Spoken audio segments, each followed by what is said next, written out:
Good morning, everyone. I'm Erica Schwartz. I'm the general manager for the Emerson Colonial Theater. I'd like to thank you all for being here with us this morning as we begin this new chapter for both this incredible theater and also for this city's great cultural heritage. I'd like to start by introducing the CEO of the Ambassador Theater Group for North America, Mr. Stephen Lewin. Thank you, Erica, and what a pleasure and honor it is to be here today.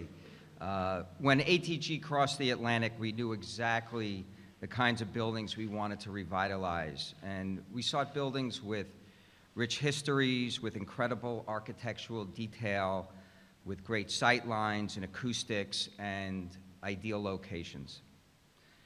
By these and just about any other yardsticks, the Emerson Colonial Theater is without peers.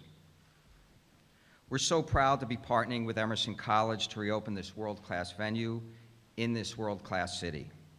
We envision an incredibly exciting road ahead for this storied stage, and in just a few minutes, you'll be hearing about what's next for the Colonial. Thank you all for being here today.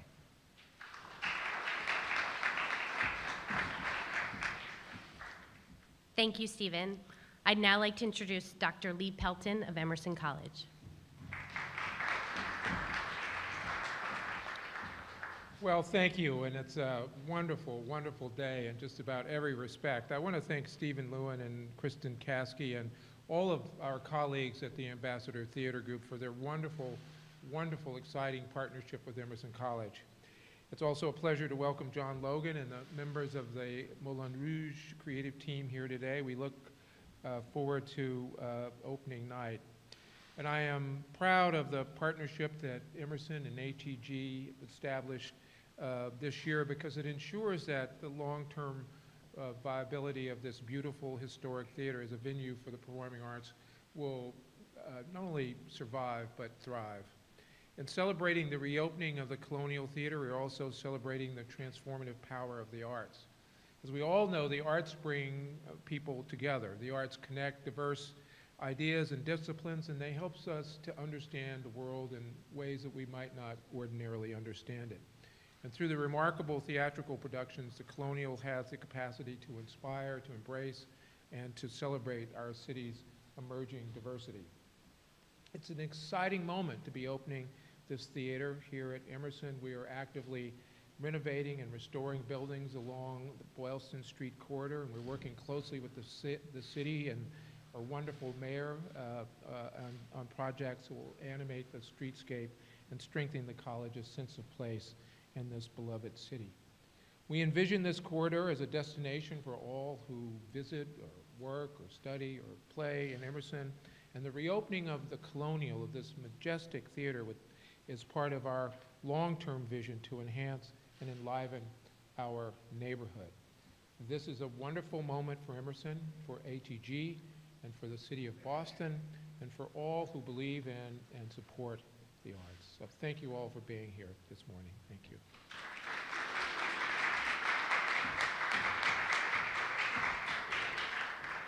Thank you, Dr. Pelton. I'd now like to introduce to you Mayor Martin J. Walsh.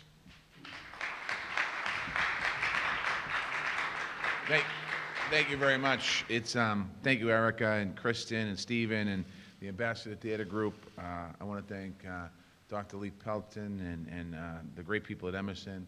I want to acknowledge State Representative Aaron Mikowitz is with us today. Thank you, Representative. We have Joyce Lenahan, Chief of Policy. I'm not sure if Julie Barros is here, but I'm going to give her a shout out, Chief of Arts and Culture in the City of Boston. So thank you for all being here. I want to welcome the Ambassador Theater Group to Boston. It was a partnership that was announced at the beginning of the year, and it's certainly very exciting.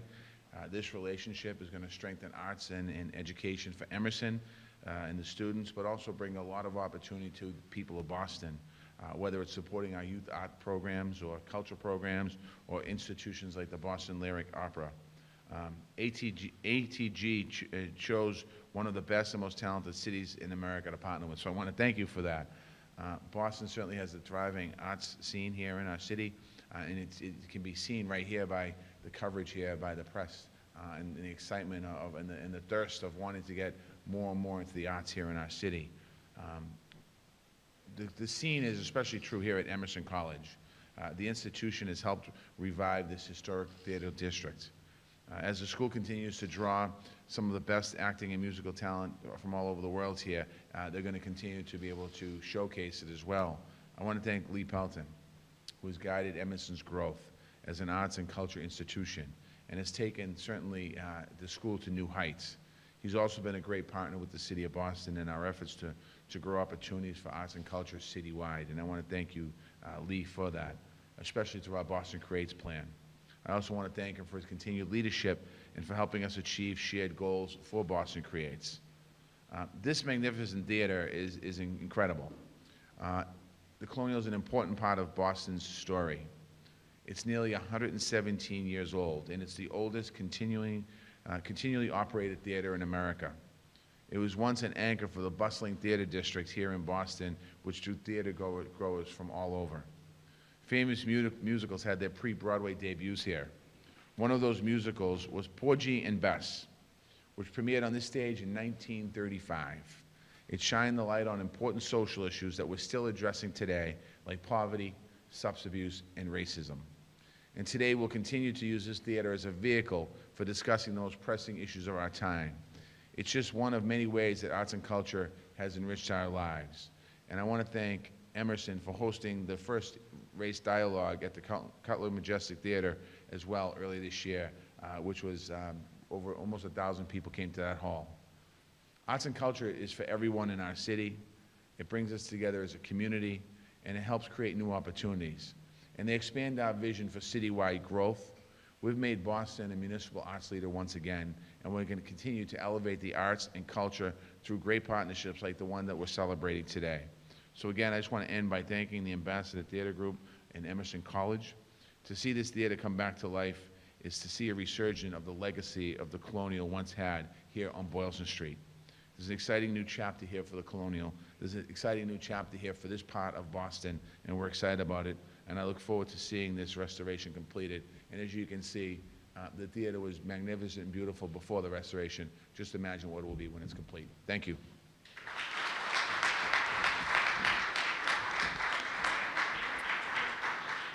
Thank you, Mayor. I'd now like to introduce Kristen Caskey, Head of Content and Creative for ATG North America. Hello, everyone. Thanks, Erica. As my title suggests, I care a great deal about what will play the Emerson stage, the Emerson Colonial stage. And it was important to all of us that we reopen the Colonial with a production befitting the incredible history that Mayor Walsh just mentioned. When we became aware that Baz Luhrmann's movie masterpiece, Moulin Rouge, was being adapted for the stage by none other than the great Tony Award-winning playwright and Oscar-nominated screenwriter John Logan, we knew that the Colonial was exactly where this show should premiere. And so I am very thrilled to be able to tell you that Moulin Rouge will indeed have its world premiere, pre-Broadway engagement right here at the Emerson Colonial Theater next summer.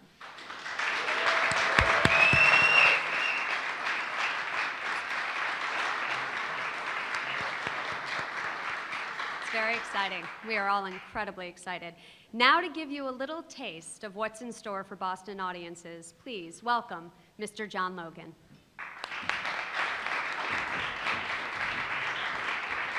Hello, everyone. On behalf of Baz Luhrmann and our director, Alex Timbers, and the rest of the company and creative team behind the stage version of Moulin Rouge, I'm here to express my thanks to ATG, to Emerson, and mostly to the city of Boston for letting us bring our work to life. And as you may know, theater people tend to be superstitious because we're always sort of hovering on that cusp between like disaster and triumph. So we don't whistle in the dressing room, we don't put peacock feathers on stage, we never say the Scottish play out loud. But the most important thing to real theater people are the ghosts in the theater. All those theater artists who have worked here before us. And I walked into this building today, and frankly it was very emotional, because through those doors, George Gershwin, Cole Porter, Irving Berlin, Rodgers and Hammerstein, Agnes DeMille, Bob Fosse, Michael Bennett, Hal Prince, Stephen Sondheim. The people who made 20th century theater made it in this theater. So I'm delighted, proud that we're going to get to join that roster of great ghosts. So thank you, and I hope you enjoyed the show.